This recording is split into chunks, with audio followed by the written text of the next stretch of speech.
Umat Allah yang terkasih dalam Yesus Kristus, kita sudah menyaksikan fragmen singkat. Kalau di rumah ada harta atau ada sesuatu yang bernilai material, atur baik supaya jangan sampai hal-hal material itu mendatangkan dosa atas kehidupan keluarga. Dan juga kepada kita sebagai anak-anak,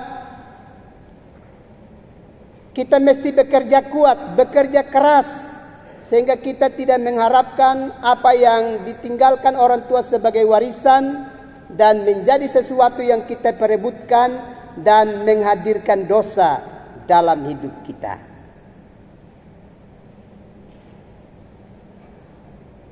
Bapak, Mama, saudara-saudara yang terkasih di dalam Yesus Kristus, bagian kitab suci yang telah kita baca tadi dalam Injil Matius pasal yang ke-18 ayat 15 sampai 20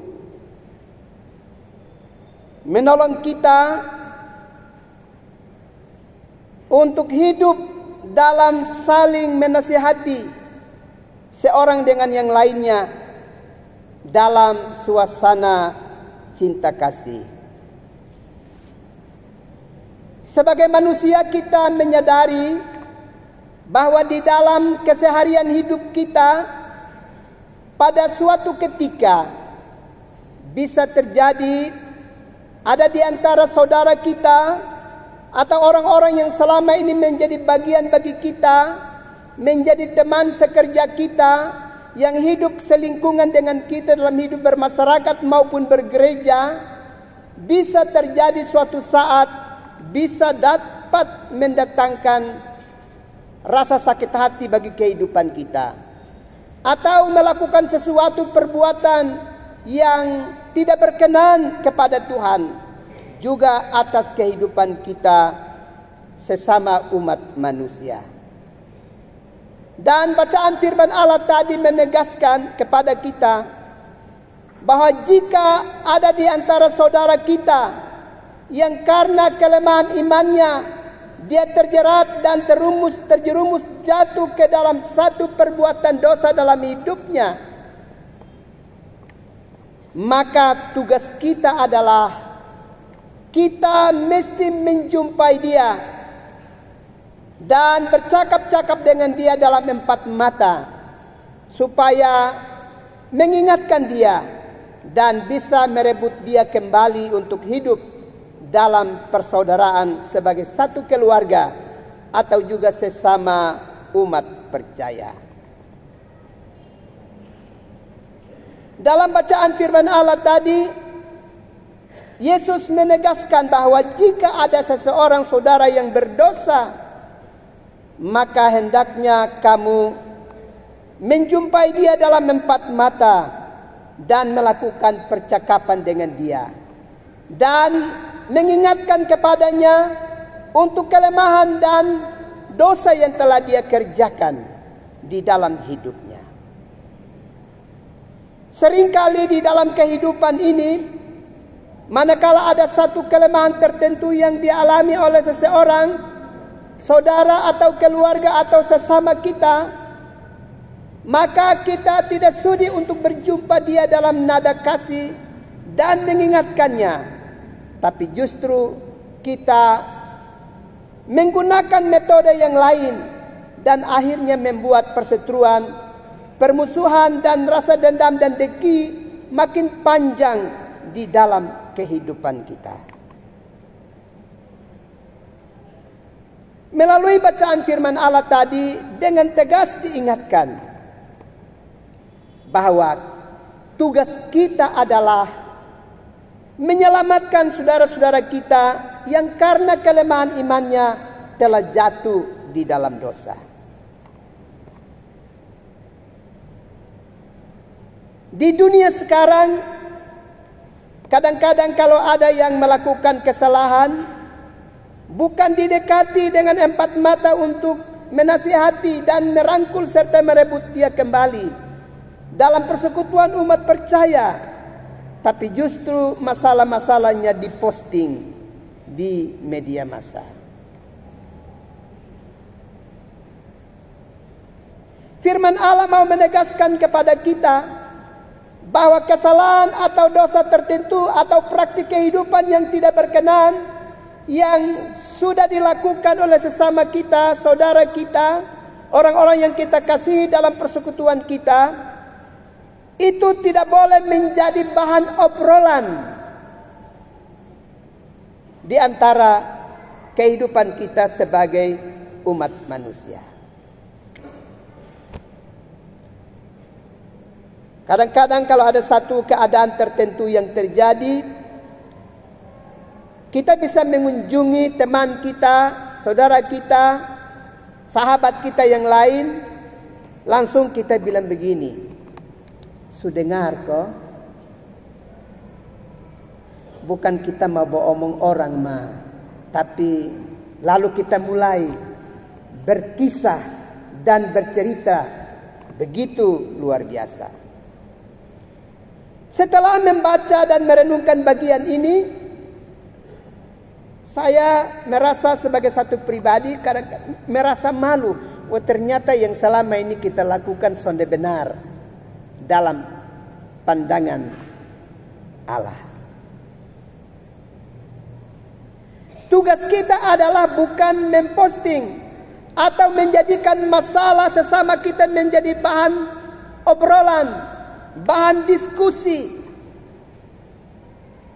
Kalau itu yang kita lakukan, maka kita tidak sedang berjuang untuk menyelamatkan saudara kita, keluarga kita, sesama kita, teman-teman sekerja kita, tetangga-tetangga kita, tapi kita sedang melakukan gerakan mempermalukan sesama kita.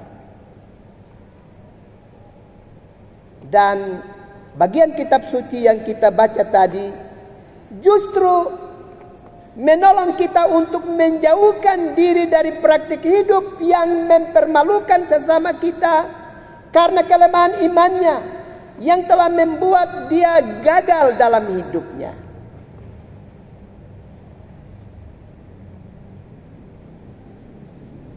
Kalau kita baca bacaan tadi, Yesus menegaskan bahwa kalau kita dapat berjumpa dengan dia dan berbicara empat mata dan menasihatinya, maka kita sudah merebutnya kembali. Kita sudah menyelamatkannya. Dan itu tugas yang harus kita lakukan di dalam kehidupan kita. Tugas kita adalah menolong dia, menasihati dia dan menyadarkan dia, menegur dia supaya dia dapat menyadari perbuatannya. Tapi itu kita harus lakukan dalam empat mata. Kalau yang namanya empat mata berarti yang lain sudah dengar, yang lain tidak mendengarkan cerita itu. Apalagi itu karena kita yang sampaikan kepada mereka. Kalau empat mata berarti soal itu menjadi pengetahuan bagi dua orang. Tetapi kalau dia sudah menjadi bahan obrolan, maka kita tidak menyelamatkannya. Tapi justru kita sedang mempermalukan sesama kita.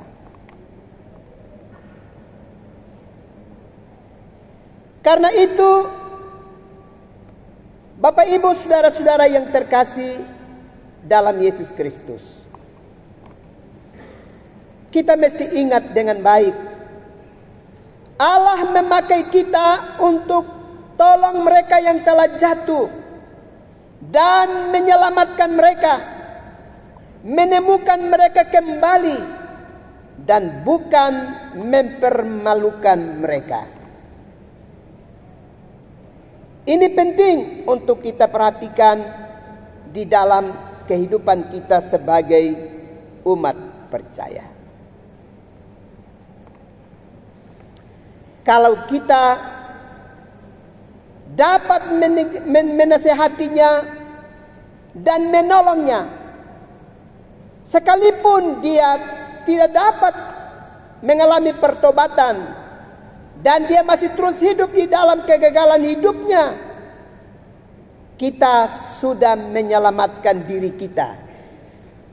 Sebab kalau kita belajar di dalam kitab Yehezkiel, manakala ada saudara-saudara kita atau sesama kita yang melakukan perbuatan-perbuatan dosa, dan kalau kita tidak menegurnya, maka dia akan mati dalam dosanya, tetapi kita pun turut disalahkan oleh Tuhan.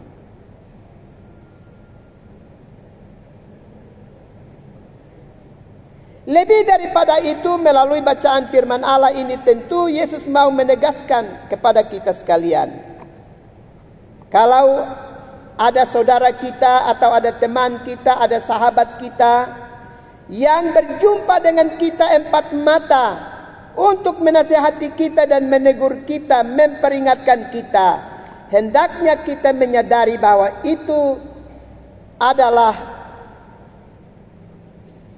suruhan Tuhan, bahwa Tuhan sedang memakai pribadi itu untuk dapat menolong dan menyelamatkan kehidupan kita.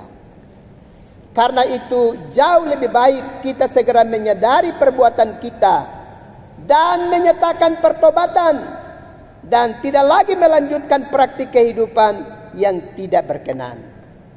Sebab jika kita tidak mau mengalami pertobatan, maka kitab Yehezkiel 33 katakan, kita akan mati di dalam kejahatan kita, di dalam dosa kita. Bapak, mama, saudara-saudara yang terkasih dalam Yesus Kristus, dengan demikian maka di bulan keluarga ini, kebenaran firman Allah sedang memberi pesan kepada kita bahwa Allah menghadirkan kita di tengah-tengah kehidupan dunia ini dengan maksud supaya merangkul kembali dan menyelamatkan sesama kita yang karena kelemahan imannya sedang terperosok dan jatuh, serta melakukan sebuah tindakan yang tidak berkenan di hadapan Tuhan. Tugas kita adalah merebut dia kembali. Kita tidak ditugaskan untuk mempermalukan sesama kita dan membuat dia semakin jauh dari hadirat kita dan hadirat Tuhan. Tugas kita adalah membawa mereka untuk kembali. Kalau kita tidak berjuang untuk menyelamatkannya, sebaliknya kita mempermalukannya, maka kita akan kehilangan saudara, kehilangan sahabat, kehilangan teman, dan kehilangan teman-teman yang ada di sekitar kita. Tugas kita adalah menolong dan menyelamatkan, serta membawa mereka kembali, supaya rumah Bapa di sorga itu dipenuhi oleh banyak saudara, agar kita menjadi satu keluarga Allah. Jangan pernah kita membuat saudara kita, keluarga kita, sahabat-sahabat kita hilang akibat dari kita mempermalukan mereka karena satu keadaan dan perbuatan tertentu yang telah mereka lakukan.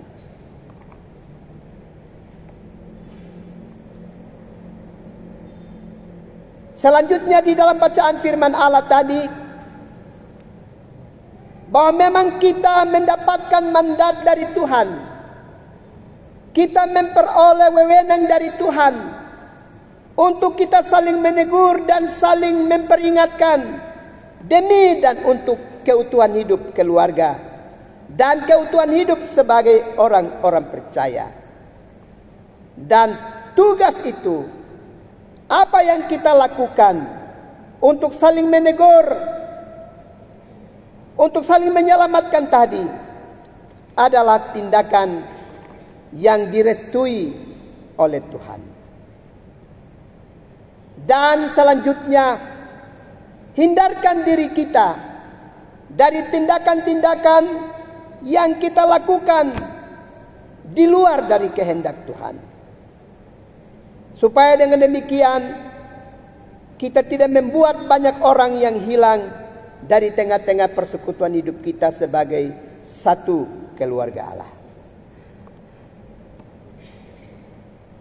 Mari masing-masing kita dapat merefleksikan diri kita. Sekiranya dalam kehidupan keluarga kita, akibat dari tindakan kita, akibat dari perilaku hidup kita, cara-cara hidup yang karenanya mempermalukan saudara kita, sesama kita, sahabat kita, sehingga hari ini mereka sedang jauh dari hadirat kita, tidak lagi hidup dalam satu persekutuan yang utuh, maka baiklah kita berefleksi untuk keadaan itu, berjuang untuk saling menemukan seorang dengan yang lain, dan memulai dengan cara pendekatan baru, yakni saling merangkul demi dan untuk keutuhan hidup sebagai satu keluarga. Kita sudah mengikuti fragmen tadi bahwa ternyata dalam banyak hal kita bisa ada dalam ketegangan dan terjerat dalam perbuatan-perbuatan dosa. Di antaranya masalah harta dalam keluarga kita atau keadaan tertentu. Mari kita berwaspada supaya hal-hal material tidak menjadi keadaan yang akan membuat kita jatuh ke dalam dosa dan banyak saudara yang hilang dalam persaudaraan kita. Tuhan memberkati kehidupan kita sekalian. Amin.